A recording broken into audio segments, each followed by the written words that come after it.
But this is a perfect time to move on to the guy who we did get, who I really like.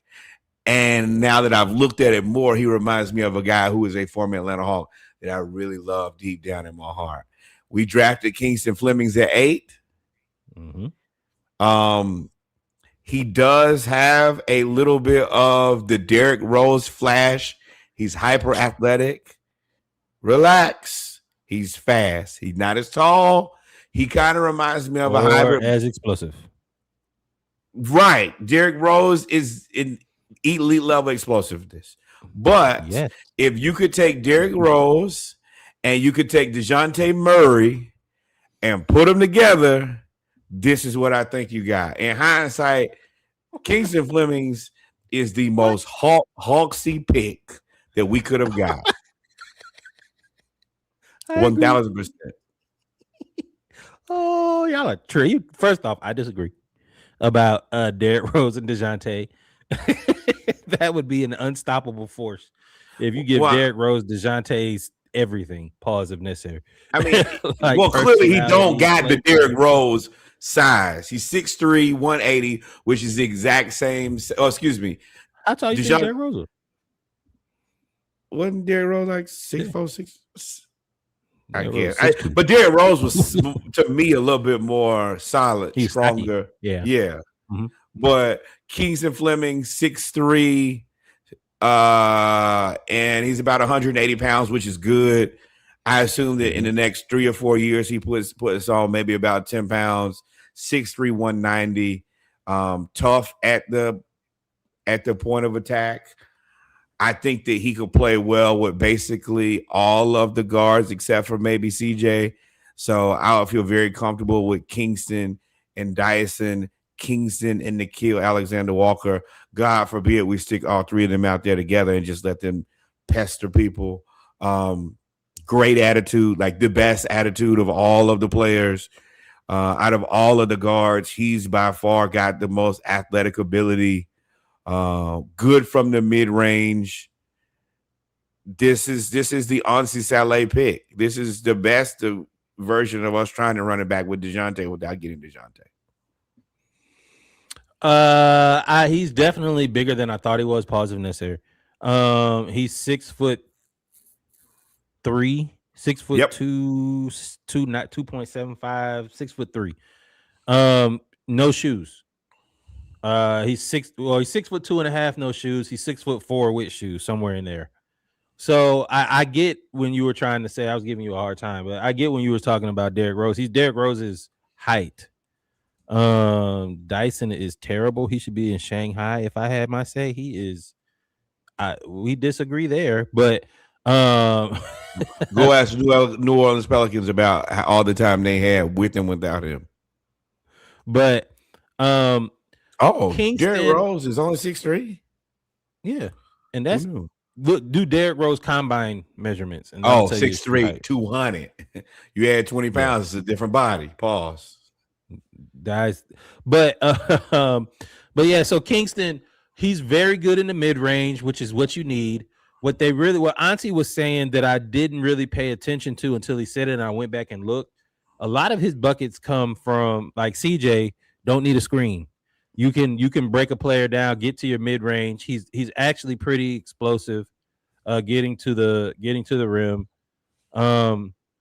What does concern me is every highlight I see, he finishes right. He goes right. Even when he goes left, he ends up spinning back right. He doesn't really finish with his left.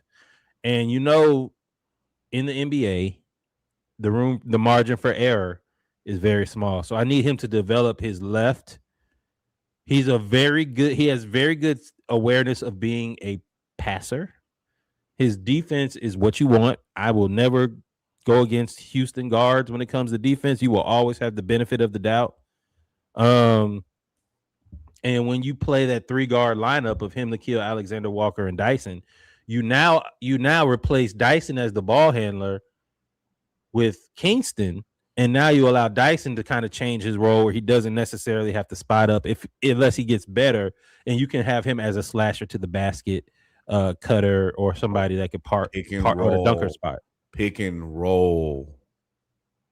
with him going to the bucket and Mhm.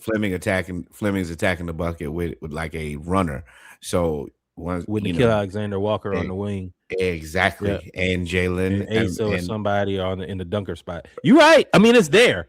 And I think he gives you a lot of versatility. He's got it. The first thing he said was when they asked him, what do you want to show that people really haven't seen? He was like, that I can shoot the three. And I was like, now, if you come in here shooting the three, and some of this different.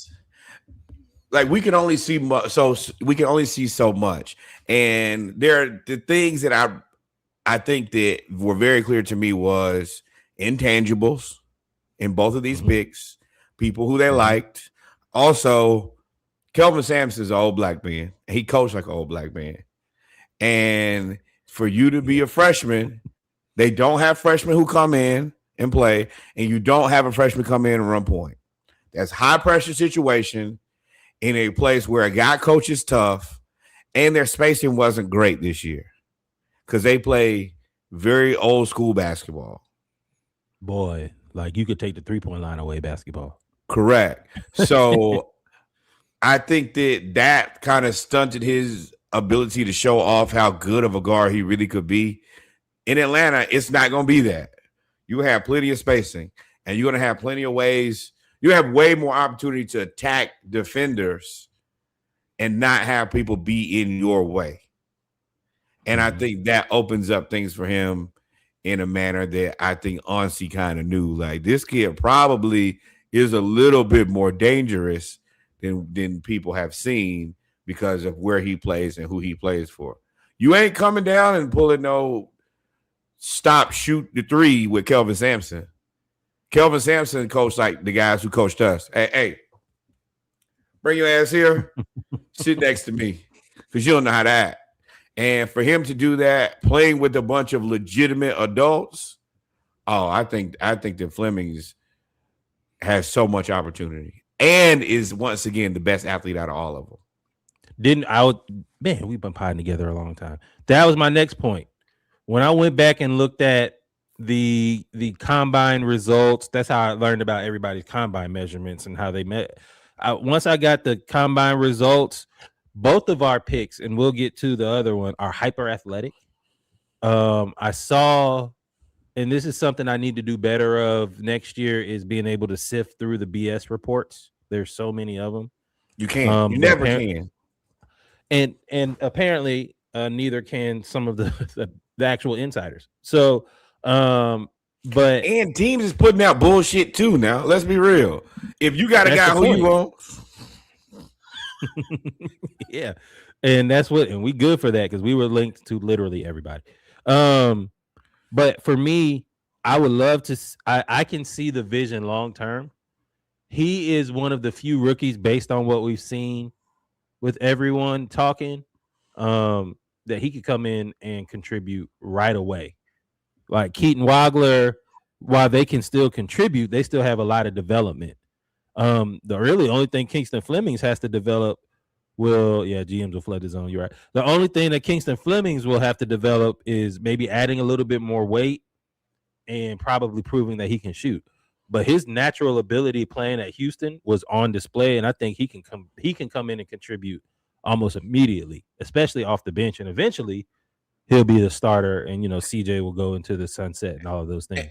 And let's be real, as old as Houston is and as young as Atlanta, this ain't no big change for you. The people on your last team and the people on your new team, same age. I agree, Sneaky. If he can come in early and run the offense, I'm gonna be tuned in. I'm hoping, and I'm looking in the camera so Norway can see that I'm looking in the eyes that he does, like a summer league like review after each game. We'll talk about it. But I can't wait to see Kingston Flemings doing in summer league or wrap up now. I am not going to watch these children. I'm talking about just the Hawks. Just watch the Hawks. Yes. And then you come on and give you a reaction to the Hawks, like, oh, did y'all see blah blah blah blah blah blah. I don't care about the Clippers. I don't care about anybody else. Summer league, maybe Darren Peterson or something. Hey, man, and y'all got to remember, summer league is summer league. It's some of this and it's some of that. It's a lot of folks. This will be the last time you see some of them playing basketball. Yep. So, but so for I like this pick. I really like the ability, and Auntie said it, to be able, one, like you said, he is high character.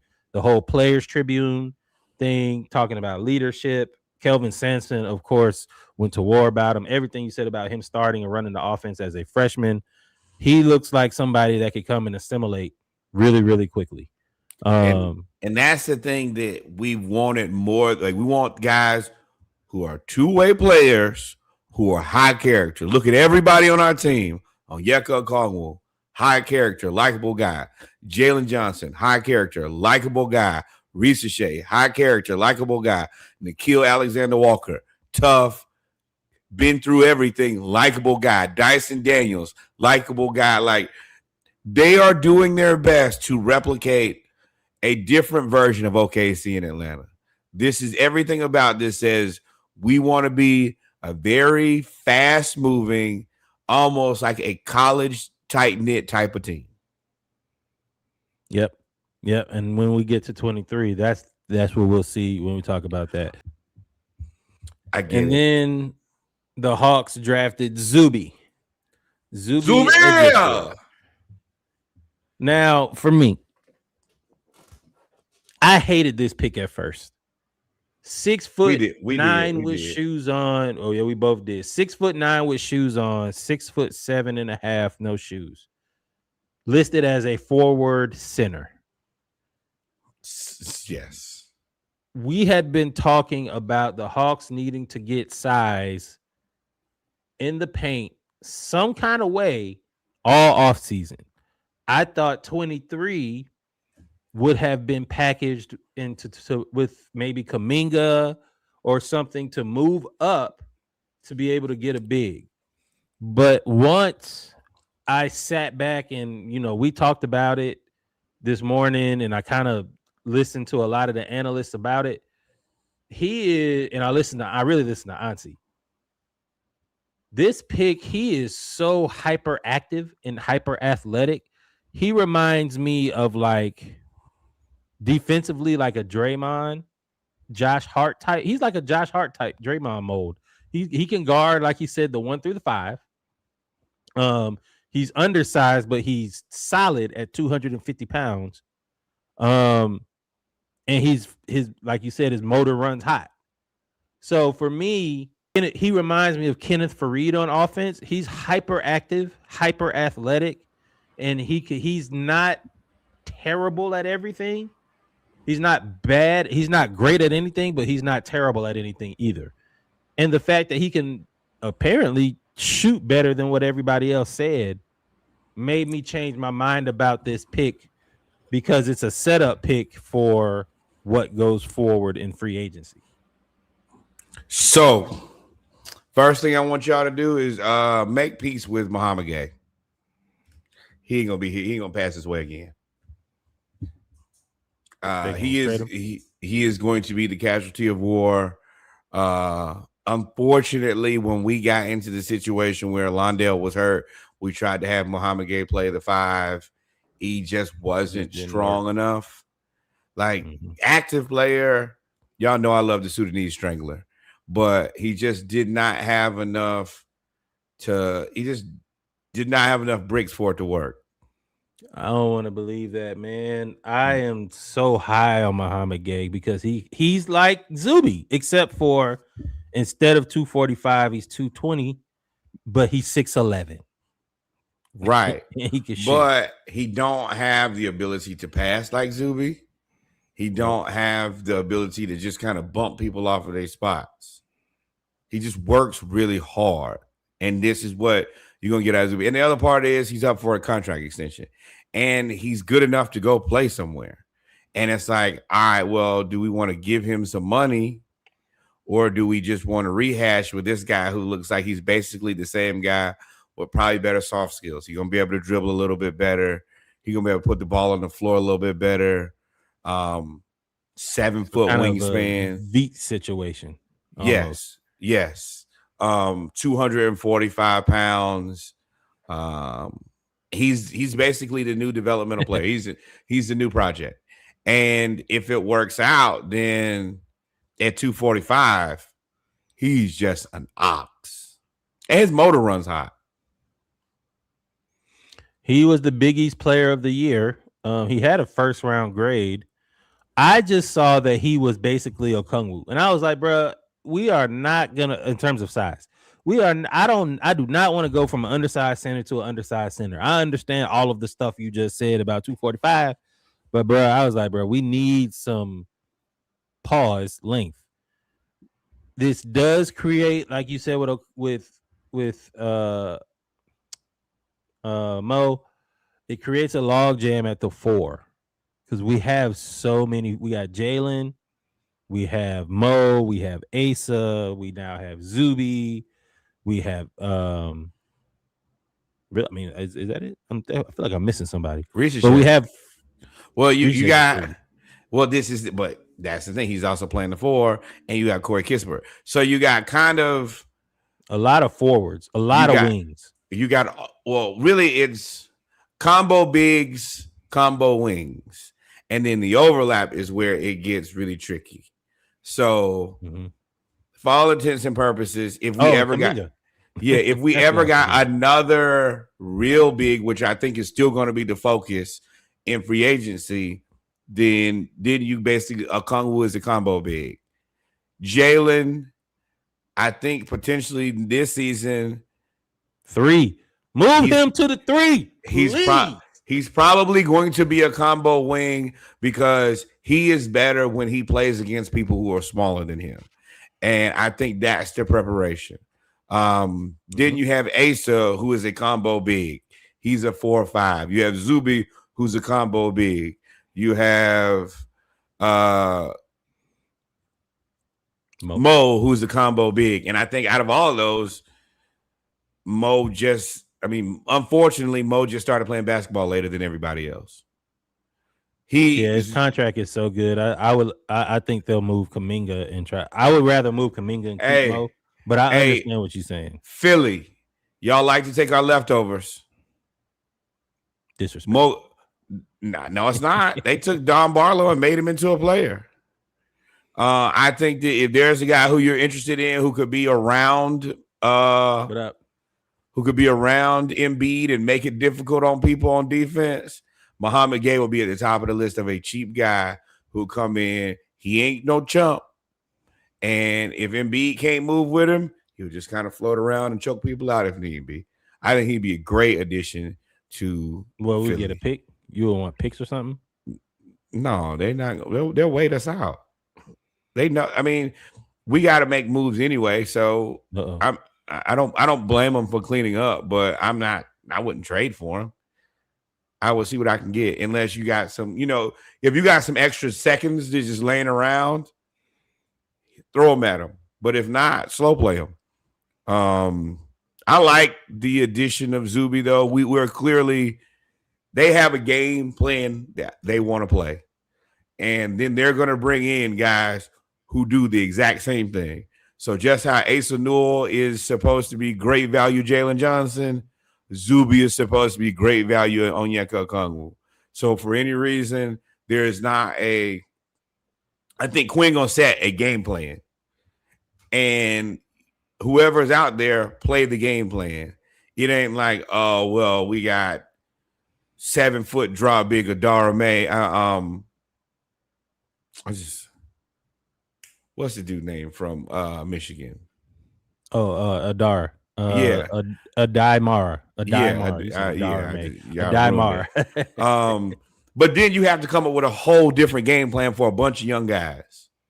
But if everybody's kind of in the same physical size, just run the play. If it's a Okongwu, run the play. If it's Zuby, run the play. If it's Jalen, run the play. If it's Asa, run the play. Same shit. Well, remember, Auntie, you said it. Auntie came from Golden State in San Antonio. This is a Golden State pick for me. He, from what they said about his strengths and weaknesses, he's a relentless rebounder and defender. He plays as hard as anyone in the draft. He's a good mover for his size with above average passing, which gives a passing and vision, which gives him a role as utility on both ends. That sounds like Draymond. That sounds like Josh Hart. If you even go back, that sounds like Kevin Love. That sounds like the 6'8" guy who's going to stand at the top of the key and be able to get downhill to the free throw line and everybody else cut around. And if you look at what Quinn wants to do, he wants a motion offense. He wants people to cut. He wants people to move. And Zuby fits that mold of being able to be a facilitator if you don't have Kingston in. If somebody's out of the game and you have more like a Dyson, right? A Dyson and a Nickeil Alexander-Walker, or a Dyson and a CJ. Now, CJ doesn't have to bring the ball up every time, right? I think that's where they see him now. He may not develop by the time CJ gets out of here, but that's where I can see his positivity on offense. And then in defense, he'll be able to guard. Again, Ansi said he guards the 1 through the 5. He can switch on the 1 through the 5. And I feel very confident. Hey, go guard Julius Randle. Fine. Hey, let's be real. Miami just added Giannis. You gonna need some extra bodies to deal with Giannis and Bam. Yeah. That's why you keep what's his name? Sudanese Strangler, because he's the water faucet. But you can't. I understand you can't. But he's just, as we talked about before, I would love to keep Zuby, switch Mogay to the backup 3-ish, and allow him to go guard everybody. According to all the insiders, Zuby was the steal of the draft for us. Timeout. I push back now. Henri Vasar got to be the steal of the draft. He dropped 45 spots to us. You got a first round draft grade and we get you at the bottom of the second? No, we didn't get Yes, we did. We got him at 52. He didn't have a first round grade. I'm not sure about that. I think that they expect him to go at the end of the He first. was 28 overall. I'm not going to lie. Pre-draft analysis, the verdict.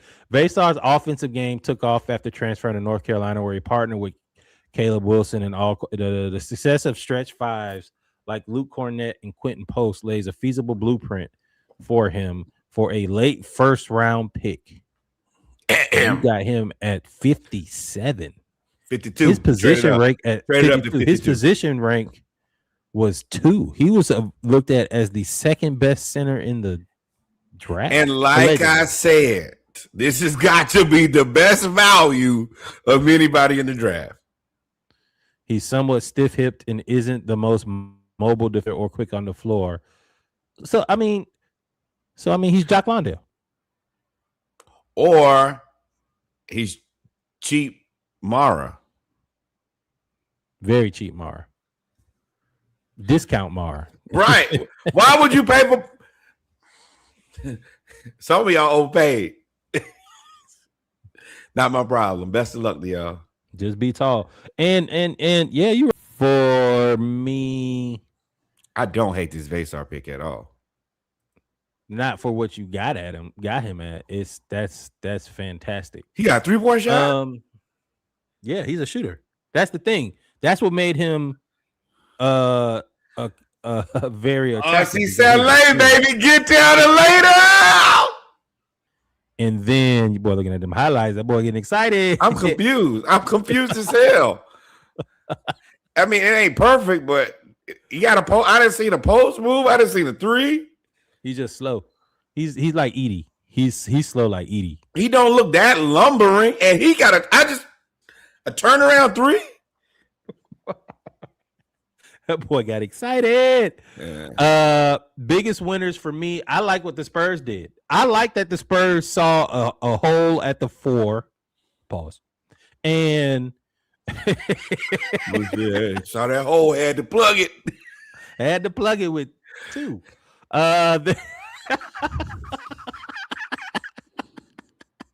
They doubled down. This is a wild conversation. They doubled down. Double plug. Terrible. Don't understand it. I think the Hawks were big winners. of course. Hawks have successfully won the draft to me. Well, with the 7-footer. No. If you told me in a vacuum, athletic two-way point guard, check box. Two-way physical, hot running combo big, check box. 7 foot. SplashCast after dark. Too freaky. 7 foot, rangy, drop big. I would have said, okay, thank you. You did everything I asked. What else do y'all want from him? Yeah. And as Reggie just said, Veesaar is mocked as the second best center.